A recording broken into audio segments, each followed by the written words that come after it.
Bonjour à tous, c'est toujours un plaisir de vous retrouver sur la télévision Grande Vision dans ce tout nouveau numéro des Carrefour des Sports. Tout plaisir est pour nous de vous savoir très nombreux, branchés de partout à travers le monde pour suivre cette émission. C'est avec beaucoup de joie que nous vous retrouvons. Comme vous le savez, nous avions trois belles thématiques que nous avions préparées pour vous en ce qui concerne bien évidemment cette émission de ce samedi. Pour la première thématique, nous allons parler du FC Santelol Popo, toujours dans ces dossiers qui l'opposent au tout-puissant Mazembe en ce qui concerne le joueur Djebeni Ndongala. L'FC Santelol Popo a finalement porté plainte contre le TP Mazembe à la FECOFA. Est-ce que cette plainte va-t-elle aboutir? On aura tous les détails dans cette émission et on parlera également d'une autre plainte, cette fois-là, du TP Mazembe, toujours à la FECOFA contre son joueur Philippe Kinzumbi, lui qui s'entraîne déjà avec l'équipe tunisienne du club africain. C'est déjà depuis le début de cette semaine. Le TP Mazembe conteste les transferts et porte plainte contre le joueur à la FECOFA. On aura tous les détails dans cette émission et on va finalement finir par la Super Coupe du Congo. Comme vous le savez, c'est une compétition qui a été bien évidemment organisé ou encore c'était un match qui devait se jouer entre le tout-puissant Mazembe Anglebert, champion de la récente édition, la 29e édition de la Ligue nationale de football, et l'équipe de l'ASV Club de Kinshasa qui a gagné ou qui avait remporté la 58e édition de la Coupe du Congo pour se qualifier en Coupe de la Confédération. C'était un match qui devait se jouer entre les deux, mais malheureusement cette rencontre ne se jouera pas. Est-ce la question que nous allons poser aujourd'hui? L'ASV Club impose sa loi. C'est donc la question qui sera posée aux experts avec moi sur ces plateaux. Voici donc ce qui fera la quintessence de cette émission. Merci à vous de me rejoindre de partout à travers le monde. Ils sont déjà avec moi sur ces plateaux. Je commence par recevoir Joël Banewa. Bienvenue. Merci. Merci Prince Potoka. Merci également à toutes les personnes qui nous suivent. Je sais qu'il y a la guerre des proverbes, mais bon, on garde ça pour le lundi à Antenne des Sports. Mais sinon, je suis très content d'être là et de surtout parler sport ensemble avec vous. Je voulais même poser la question de savoir si vous aviez déjà préparé quelque chose. Non, je vais bien lui chauffer le lundi. Non, je vais bien lui chauffer le lundi. Là, aujourd'hui, je lui laisse le terrain. Empire Jean-Claude Sefou, bienvenue. Si vous jugez un poisson par sa capacité à grimper dans l'arbre, il va croire toute sa vie qu'il est bête, dit un proverbe africain. Bonjour cher Banewa, bonjour à tous. Parce que les poissons grimpent à l'arbre. C'est ça. Si vous pensez, vous les jugez. Vous dites non, les poissons ne grimpent pas dans l'arbre. Et lui, il croit à votre jugement, il va penser qu'il est bête, qu'il n'est pas capable de faire quelque chose. Alors que lui, il a été créé pour nager dans l'eau. En tout cas, bon. Chacun dans son secteur, cher Donc, Joël doit déjà savoir comment se préparer parce que déjà, quand il dit qu'il viendra le lundi, il va se préparer et tout. Moi, je sais qu'il avait préparé un proverbe africain la semaine passée, donc il a eu toute une semaine pour préparer ce proverbe-là. Même moi qui ne suis pas fort dans ce genre de choses, je peux quand même pas porter ce proverbe quand même. J'évolue petit à petit, j'évolue. Je suis en progression. Voilà, donc on commence déjà avec vous, Joël Banewa. On sait que c'était il y a déjà de cela quelques jours que les cheminots du FC à Santelol Popo ont porté plainte contre le FC, contre le tout-puissant Mazembe en ce qui concerne le joueur Djebeni Ndongala. Est-ce que vous pensez que cette plainte va vraiment aboutir? Alors moi, il y a une question qui traverse mon esprit. Je me dis que le Popo n'avait pas affilié son joueur au sein de la Fédération congolaise de football. La question menait de savoir quand le Popo a aujourd'hui le courage. Aujourd'hui, ils ont cette force-là d'aller déposer plainte auprès de la FECOFA. Quand vous déposez une plainte, vous êtes quelque part sûr du fait que on va défendre quelque chose.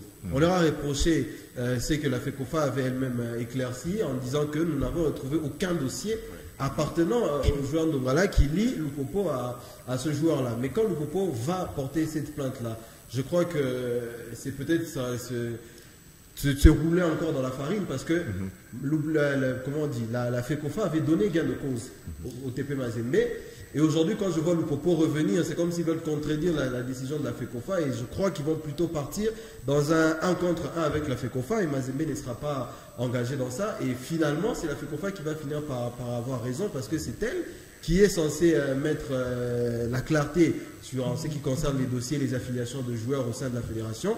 Aujourd'hui, le Popo, je trouve qu'ils vont dans un terrain, à mon avis, où ils sont déjà perdants dès le départ. Et je me pose la question de savoir pourquoi cette plainte-là aujourd'hui et quelles sont les raisons qui motivent le Popo à poser cette plainte-là. À mon avis, c'est un peu distraire les gens, distraire le public. Ils vont prendre du temps avec cette plainte et ces procès qui au final ne va pas aboutir à quelque chose d'intéressant. Alors voilà, donc Jean-Claude Sefo avec vous, c'est vrai que c'est un dossier qui fâche, mais on sent, c'est vrai que dans ces dossiers, le Popo est déjà perdant malgré tout ça, mais déjà porter plainte à la FECOFA, ce n'est pas une façon pour chercher, c'est pas à distraire les fans ou encore à chercher à se donner une raison sachant qu'ils ont tort. Non, au fait, le Popo est entré dans une démarche de sauver son image, puisqu'on sait que perdre aussi facilement cette bataille administrative contre le DP te donne un tout petit peu une faiblesse certaine sur le plan administratif. Et je crois que depuis l'éclosion de ces dossiers, le secrétaire ou l'administration de Lupopo s'est engagé dans une bataille administrative. Et je l'avais dit que Lupopo était en train de se battre de manière intelligente, puisqu'en interne, ils savent qu'ils ont tort. En interne, ils savent que les carottes sont cuites, sauf qu'extérieurement parlant, tu ne peux pas quand même venir expliquer aux cheminots ou à ces fans-là que non, nous avons perdu les Dongala juste parce que nous avons été naïfs, juste parce que nous n'avons pas fait viser son contrat au niveau de la FECOFA. Ça ne peut pas être consommé par un fan. Maintenant, il faut lui montrer. Donc, il faut montrer à ces fans-là que notre équipe se bat pour ses intérêts. Que les fans-là, que notre équipe se bat pour ne pas perdre face au Tepangueur Mazembe. Et administrativement, je crois que le Popo est dans une démarche totalement logique. Ils ont commencé d'abord par demander, je vais me répéter, une demande d'explication à Ndongala. Il n'a pas réagi. Ils l'ont suspendu de manière provisoire. Ils ont demandé à Mazembe de s'expliquer. Mazembe n'a pas réagi. Et là, ils suivent la logique, au fait, du côté de la FECOFA. Ils savent que les carottes sont cuites. Puisque pour moi, la dernière missive de la Linafoot, répondant à la dénonciation de l'IFC Aigle du Congo sur l'utilisation de Ndongala par le Popo. Je crois que la Linafoot ne s'est pas prononcée sur le fond parce que l'introduction était un tout petit peu trop tard. Donc je pense aujourd'hui que le Popo est en train juste de faire semblant un tout petit peu. Ça, c'est l'administration. C'est l'élite qui réfléchit ainsi, disant que si on désarme, si on laisse comme ça, les fans vont tomber sur nous. Alors il va falloir que les fans voient que nous nous battions et que peut-être ils peuvent s'aligner. Mais la FECOFA était revenue récemment sur ces dossiers, déclinant toute responsabilité à l'encontre. Il n'y a pas de traces, bien évidemment. Mais comment est-ce que c'est la même équipe de Lupopo va encore revenir L'argumentaire de l'administration du Popo, c'est qu'on n'est pas obligé de faire viser notre contrat à la FECOFA. À partir du moment où nous avons une convention, nous avons un contrat qui nous lie, nous et les joueurs, c'est suffisant pour que ce contrat-là soit reconnu par toutes les instances, notamment la CAF, notamment la FIFA. Et donc, c'est cet argumentaire. Donc, je crois que la FECOFA va se prononcer sur ça. Est-ce qu'un contrat, pour qu'il soit reconnu par la FIFA, par la CAF, doit-il forcément être reconnu par moi, qui est FECOFA, ou il ne peut pas être reconnu? Donc, si la FECOFA reconnaît qu'un contrat peut être reconnu, désolé pour la répétition, s'il n'est pas visé chez moi, donc le Popo aura raison, mais de toutes les façons, la FECOFA s'est déjà prononcée disant qu'il n'y a pas de traces du joueur Ndongala à Lupopo. Je ne vois pas comment cette même FECOFA viendra encore, c'est de dire que non, il y a une trace. C'est un peu compliqué. Alors Joël, est-ce qu'on ne risquerait pas de s'attendre toujours à la même réaction que la FECOFA avait faite récemment concernant ce même dossier? Oui, la FECOFA ne va pas changer de position parce que le Popo est venu se plaindre. Ils savent déjà que nous avons donné l'éclaircissement par rapport à ce dossier-là et on sait qu'on ne va pas se déjuger parce que la FECOFA est claire dans ses dires et claire dans ses textes. Et aujourd'hui, moi je me dis simplement que tout ça quelque part c'est aussi de la faute de la fédération et de la ligue quelque part qui est impliquée parce que ce Ndongala-là il a joué pendant plus d'un an au sein du FC Saint-Paul toute la saison alors que son nom n'est pas enregistré auprès de la FECOFA. Donc la FECOFA elle-même est quelque part aussi coupable sur ce plan-là, mais ça ne donne pas à Lupopo la raison ou peut-être un argument solide pour aller se plaindre auprès de cette FECOFA. Donc aujourd'hui, le Popo est en train de masquer un peu le public. Ils sont en train de se battre dans un combat où ils savent qu'ils sont déjà perdants. Voilà. Ce qui est regrettable aujourd'hui et je crois que la FECOFA va pouvoir tirer des leçons par rapport à ça. Il faudrait que tout joueur qui monte sur la pelouse peu importe les clubs, même en Ligue 2, je ne sais pas, en 3e division, il faudrait que le joueur soit reconnu par toutes les instances afin d'éviter ce genre d'histoire. C'est très important, c'est moi qu'il faut attendre si ces dossiers vont vraiment aboutir, parce que jusqu'à preuve du contraire, le joueur s'entraîne déjà avec le tout puissant Mazembe. Il était blessé, là, il a repris en individuel, il s'entraîne individuellement du côté Futuka. Voilà, côté Futuka, où il est d'ailleurs interné, il a une chambre là-bas qui est bien équipée comme eux-mêmes le disent. Et on rappelle ici que les Cheminots du FC Saint-Éloi Le Popo étaient sur le terrain ce samedi dans la matinée du côté du stade Gaëtan Kakoudji des Jolis Sites. C'était face aux Eagles des Jolis Sites, score du match 7 buts contre 0 en faveur des Cheminots. Contre 2, voilà, 7 buts contre 2 en faveur des Cheminots du FC Saint-Éloi. Ce sont des scores fleuves, hein. En tout cas, le Popo annonce de couleur. 6-0, 7-2. C'est vraiment une très belle préparation, même si c'est une équipe qui est également annoncée à Kipouchi pour aller se préparer. Non, en fait, je crois que c'est la dernière nouvelle. Oui. Je crois la semaine qui commence, pour pouvoir bien voyager en Zambie. Bien voyager. Finalement, ils iront en Zambie. On change des chapitres pour parler cette fois-ci du tout-puissant Mazembe Anglebert, toujours cette fois-ci avec une autre plainte, mais contre son joueur. Pas contre le joueur d'une autre équipe, mais contre son joueur qui est encore jusqu'à-là avec un contrat jusqu'à la fin jusqu'au 29 mai 2025. Comme l'a dit le tout-puissant Mazembe Anglebert, il faut savoir que Philippe Kinzumbi a signé du côté du club africain. Nous sommes en Tunisie, mais ici, les TP Mazembe, pour 3 saisons en plus, les TP Mazembe contestent les transferts et porte plainte contre le joueur Jean-Claude Sefou à la FECOFA.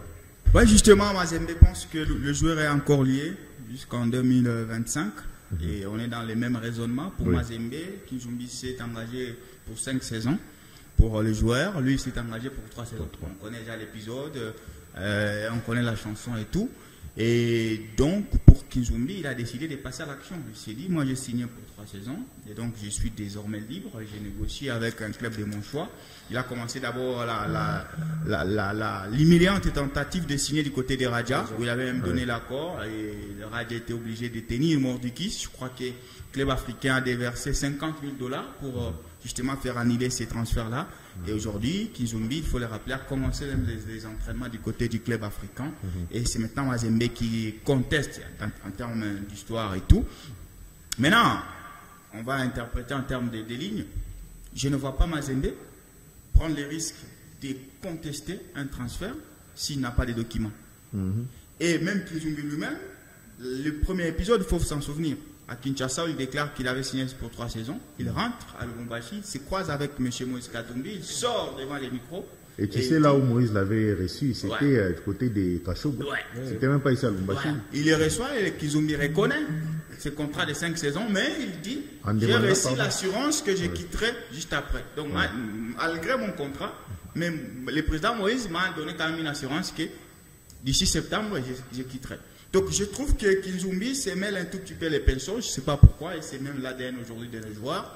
Ils signent sans connaître ou sans avoir les détails de leur contrat, et du coup quand il faut maintenant s'en défaire, c'est devenu un problème. Il faut rappeler que Mazembe a eu beaucoup de problèmes avec des joueurs de Ben Malango et de Mecha Kelia. Souvent c'est Mazembe qui a raison. Cela, moi je pense que par habitude, je n'ai jamais vu un Mazembe aller, en tout cas dans ses bras de fer comme il le fait maintenant sur Kinzumbi, et perdre. Donc, je trouve aussi que les clubs africains ne pouvaient pas prendre des risques. Est-ce qu'ils se sont vraiment renseignés sur les garanties nécessaires? Ça dépendra, parce que s'il y a guerre, ça ne touchera pas le club africain. La guerre ne sera que du côté TP et Philippe Kinzumbi. Donc, s'il y a un fautif qu'on va reconnaître, ça sera soit Kinzumbi, soit le TP Anglebert Mazembe. Voyons maintenant voir ce que la FECOFA va donner comme réponse, puisque apparemment ces contrats-là est du côté de la FECOFA. C'est à la FECOFA de dire non, oui, c'est vrai, ici il y a 5 saisons, et puis on va interpeller les joueurs. Alors Joël, depuis un moment, le football congolais avec nos joueurs, ça devient comme une répétition. Quand on voit que la façon dont un joueur veut quitter les clubs, sauf les étrangers, ou encore des joueurs qui veulent quand même finir de la plus belle des manières leur contrat et partir. Mais avec ces dossiers Philippe Kinzumbi, on commence finalement à penser à une comédie. Oui, mais il n'y a pas du sérieux, j'ai envie de dire ça comme ça. Il n'y a pas de la clarté dans les contrats des joueurs. Vous savez, parfois les joueurs signent des contrats, eux-mêmes ne maîtrisent pas toutes les clauses qu'il y a à l'intérieur. Ils signent un contrat, on l'explique peut-être autre chose, et lui il comprend ce qu'on l'a expliqué, mais il n'a pas su comprendre le fond de son contrat. Les faits d'avoir des joueurs qui ne sont pas très bien accompagnés, c'est ce qui nous conduit toujours dans ce genre de choses. Kinzoumbi avait l'assurance de pouvoir partir à la fin de son contrat. Peut-être que lui, dans les discours qu'il a eu avec le président Katumbi, la saison dernière était peut-être sa dernière. Mais les contrats, probablement qu'il a signés au TP Mazembe, l'obligeaient encore de rester une saison. Donc aujourd'hui, on se retrouve avec un joueur qui se sent peut-être trahi par sa direction et un joueur qui ne veut plus entendre parler du TP Mazembe parce qu'il se sent justement trahi. Et aujourd'hui, les joueurs congolais ont du mal à pouvoir maîtriser le côté professionnel avec le contrat et les relations qu'ils ont avec leur président. Aujourd'hui, beaucoup de joueurs sont plus attachés à leur président, à ce que le président dise, que au côté professionnel qui est le contrat. Aujourd'hui, Kinzoumbi est parti du côté du club africain en Tunisie. C'est un joueur qui débute même les entraînements pour lancer aussi un message, parce que c'est un bras de fer aujourd'hui qui est entre lui et les TP Mazembe. On a récemment suivi son représentant, je ne sais pas, il est avocat, quelque chose comme ça. Le monsieur dit que non, Mazembe ne touchera aucun franc parce que Kinzoumbi, son contrat arrive à terme. Donc on est en train de se poser des questions, qui est en train de mentir? Parce que Kinzoumbi estime que son contrat avait pris fin, mais Mazembe, comme Sefou l'a dit tout à l'heure, si Mazembe va au niveau de la FECOFA, c'est qu'ils ont des preuves à brandir. Et moi, je me pose la question de savoir pourquoi le club africain a pris ce risque-là. Est-ce que seul Kinzoumbi a pu convaincre les dirigeants tunisiens de lui faire signer le contrat? Je me pose mille et une questions. Donc aujourd'hui, le plus grand perdant dans cette histoire, ça sera Philippe Kinzoumbi. Parce que même si on les demande de revenir au sein du tout-puissant Mazembe Anglebert, il ne sera pas le même joueur qu'avant, il va bouder, etc. Et ça peut même lui apporter des suspensions et des frais à payer. Donc il se retrouve dans une situation très difficile et ça sera lui le seul perdant. Jean-Claude, on se rappelle si récemment nous avions reçu le secrétaire général du TP Mazembe, monsieur Frédéric Itengue, ici sur ces plateaux dans une émission spéciale. On lui avait posé la même question concernant ces litiges que pose Mazembe à Kinzoumbi. Il nous avait fait bien savoir que le joueur avait un contrat de 5 ans. C'est ça. Mais aujourd'hui, le joueur lui-même sort de nulle part et puis il revient encore sur sa décision de 3 ans. Lui, je crois que c'est la version de Kinzoumbi, c'est la même version de Bazano. Oui. Vous vous souvenez avec Gaston Maboucha? Maboucha, oui. Moi, j'ai transféré Kinzoumbi au TP pour 3 saisons. Sauf qu'apparemment, le TP c'est la version de Bazano, a magouillé des choses, s'est retrouvé en train de signer avec un contrat d'un petit club à Kinshasa, et c'est là où le contrat a quitté de 3 à 5. Donc apparemment, moi je trouve aussi qu'il ne faut pas avoir Kinzoumbi comme étant un peu bête, puisque est-ce qu'il reconnaît avoir aussi signé peut-être pour 3 saisons, sauf que les fameux contrats de 5, il est venu de manière un peu alambiquée et tout. Voyons voir. Mais ce qui est évident, c'est que ça fait 2 ans que Kinzoumbi n'a plus la tête au TP. Ça, il faut quand même reconnaître. Même la saison dernière, Kinzoumbi a joué juste par force du TP. Sinon, lui, il se voyait déjà ailleurs. C'est là où on s'interroge maintenant sur les traitements au fond de nos clubs. Puisque Kinzoumbi, c'est parmi les joueurs qui liguaient pour être meilleur joueur national. En République démocratique du Congo, je ne dis pas les meilleurs, mais nationalement, l'INAFOOT, c'est parmi les meilleurs joueurs, c'est parmi les crèmes en fait de notre football. Est-ce qu'il était bien traité? Puisque moi, je ne peux pas comprendre que du coup, il y ait ce désamour-là. Parce que sportivement, Mazembe te propose 3 échiquiers. Non seulement la Ligue des Champions, la Ligue nationale de football, mais également l'African Football League. Tout joueur qui veut aller de l'avant rêve de jouer ces 3 compétitions. Là, le club africain qui joue que peut-être la Coupe de la Confédération et la Ligue tunisienne. Donc je ne vois pas sportivement un joueur quitter le TP. Mais pourquoi un joueur comme Kinzoumbi peut vouloir aussi, avec force, de quitter cette équipe du TP? Ça veut dire que le traitement n'est pas tellement adéquat. Et ça illustre, puisque depuis la rentrée, Kinzoumbi n'a jamais eu l'intention de venir à Lubumbashi. Jamais. Et même le TP n'a jamais adressé une lettre quelconque demandant aux joueurs de venir. Le TP a demandé à Kitambala de revenir, mais jamais à Philippe Kinzoumbi. Donc je me dis, il y a beaucoup de choses là. Il y a des secrétaires qui se croient tout puissants. Maintenant, ils vont se débattre juste pour montrer à leur président que nous existons, alors qu'au fond, ils savent que peut-être que c'est la guerre. Et il faut quand même reconnaître. Puisque s'ils partent aussi à la FIFA, la FIFA fait de la volonté du joueur en première position. Aussi longtemps que Kinzoumbi ne veut pas jouer au TP, il finira par partir. Donc on peut donner raison aujourd'hui à Philippe, à Kinzoumbi. Sauf que Mazembe demande 2 millions. Lui donner raison, c'est un peu compliqué parce que je me dis que le joueur aussi, il a voulu ce bras de fer-là. Mais moi la partie que je condamne, c'est celle du TP Mazembe. Ça arrive dans tous les clubs qu'un joueur ne veut plus porter vos couleurs. Cherchez la solution adéquate pour le faire partir et bénéficier aussi de ça. Aujourd'hui, quand Mazembe demande plus d'$1 million pour Kinzombie, c'est une façon de dire que nous ne voulons pas que tu partes. C'est lui compliquer complètement la tâche, et ça aussi, on peut se mettre tous ici à la place de Kinzombie, c'est frustrant.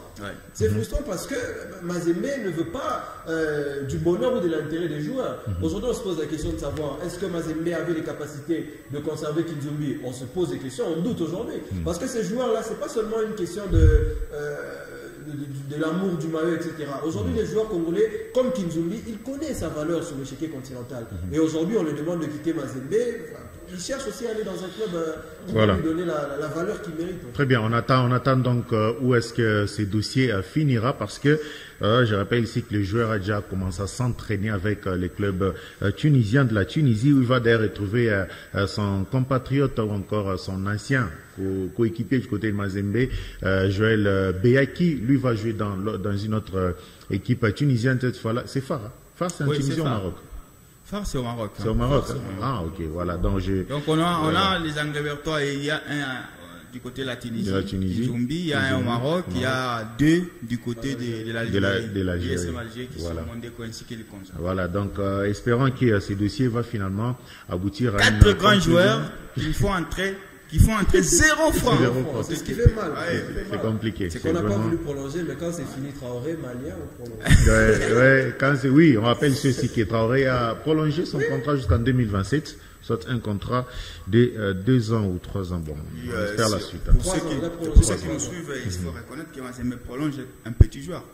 Félix Traoré, c'est un joueur de l'INAFOot, c'est pas un joueur Ligue des Champions. Bon, c'est la priorité de la direction de le prolonger. C'était même la priorité, donc. C'est le récent meilleur buteur de la récente édition. Mais là, j'ai dit, c'est un joueur de l'INAFOot. C'est 0 but en Ligue des Champions, alors que Mazembe, nous, on l'attend en Ligue des Champions. Voilà, on va finir avec ces dossiers de la Super Coupe du Congo.